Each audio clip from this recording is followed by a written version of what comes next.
Why does it look like it's time to hunt more nickels? Well, that's because it is time.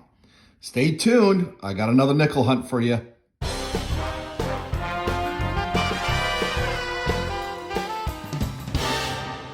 Hey collectors, thanks for watching. I'm the collector of coins, and that's right, we have a nickel hunt for you. I only need 7 more to complete this album, and I started this album in 2020. Now, these are some of the harder ones to find. Those might be easier. These might be harder. We're gonna look for them in this box of nickels that I got from my bank. And yes, there are circulated nickels. So why don't you take a moment to subscribe to my channel if you haven't already subscribed. And if you are a subscriber, please press the bell icon to be notified when I drop new videos. That being said, a little fact about the Jefferson nickel, and I'll read this to you as it's printed in this H.E. Harrison Company album. All right, so the Jefferson nickel, and this album dates 1938 to 61. We're gonna be looking for 1938 to 59.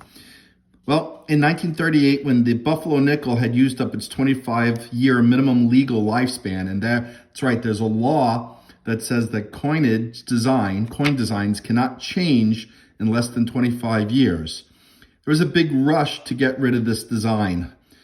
For a long time, the mint basically hated the Buffalo nickel, basically because it was very difficult to strike. And if you guys have seen some of my other videos, you see that they wear very quickly, dates wear off, and because of the design, looks like that there was die breakage. Well, I don't mind that because certainly it's been a while since we pulled a Buffalo nickel out of a circulated bank box. So we'll be looking for those today, in addition to anything dated 1938 to 1959. And certainly we're looking for upgrades, and definitely we're looking for things that we need in this album. Things, I should have said, nickels. All right, well, I'll get this box open in a second, and then we'll get the hunt started.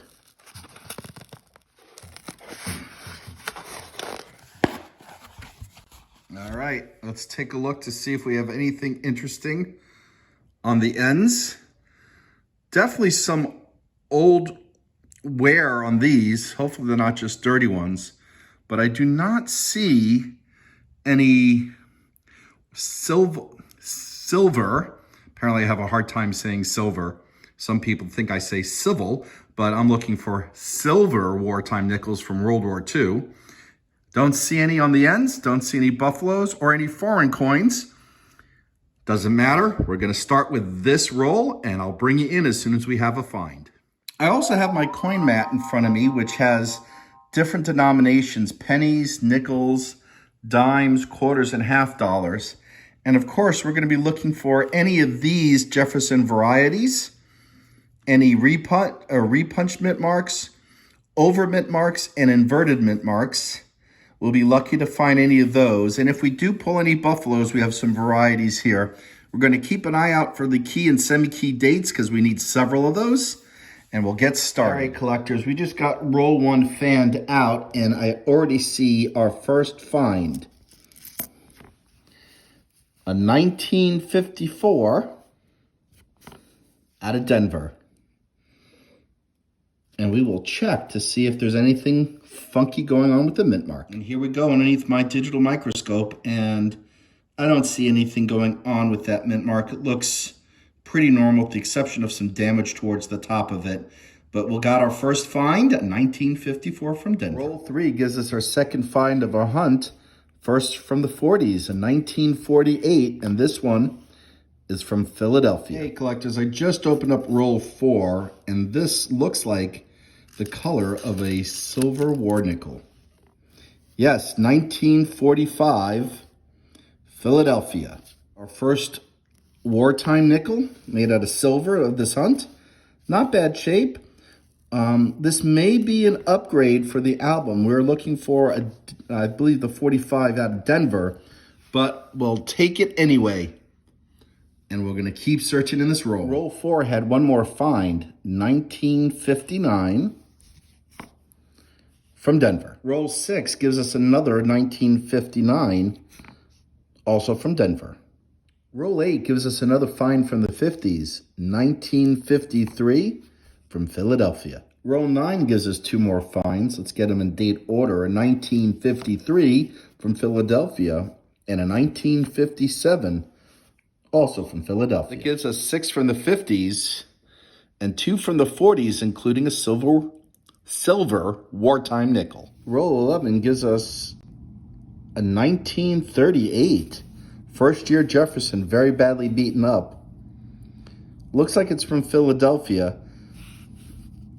Yeah, I don't see any mint mark, but we got a find from the 30s. Roll 12 gives us a 1952 from Philadelphia. Roll 15 gives us this 1964. It is proof-like. I'll get some other opinions on it at a coin show. I'm going to pull this aside because it does have a proof-like appearance. Maybe it's a proof. Roll 17 gives us another find from the 50s. Quite a nice-looking 1959 from Denver. We got a 1947 coming out of roll 20, and this one is from Philadelphia. We have 2 more finds coming out of roll 21, a decade apart. 1941, San Francisco, pretty cool.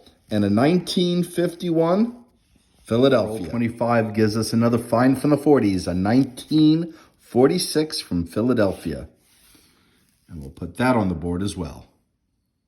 We have another find from the 40s coming out of roll 26.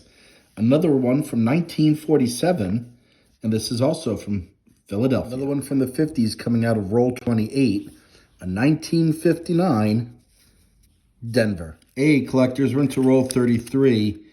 Looks like we might have another silver wartime nickel. Let's see what we got here.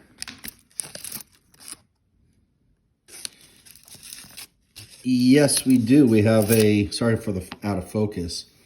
We have a 1944 out of San Francisco. We'll check at the end if we need this. And yeah, let's see. We have another 1939, probably out of Philly. Mint mark.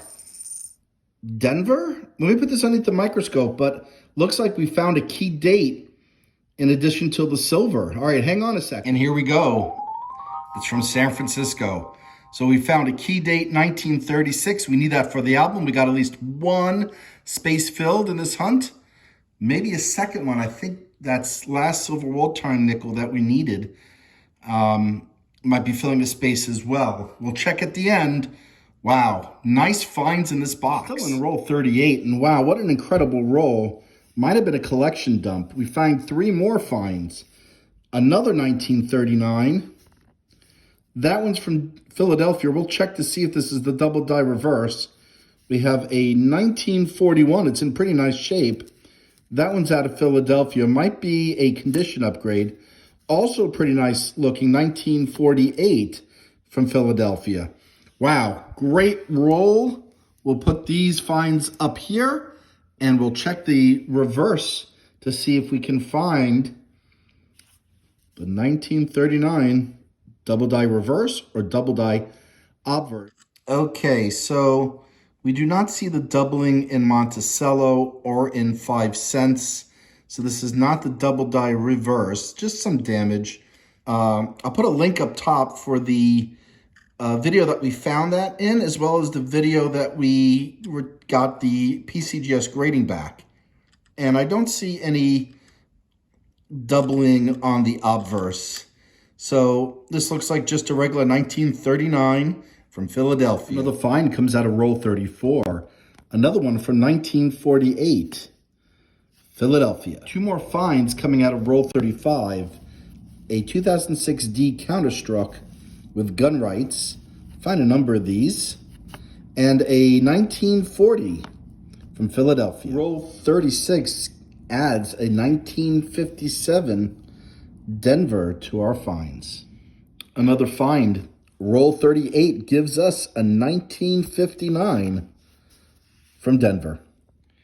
This box keeps yielding a first for this channel.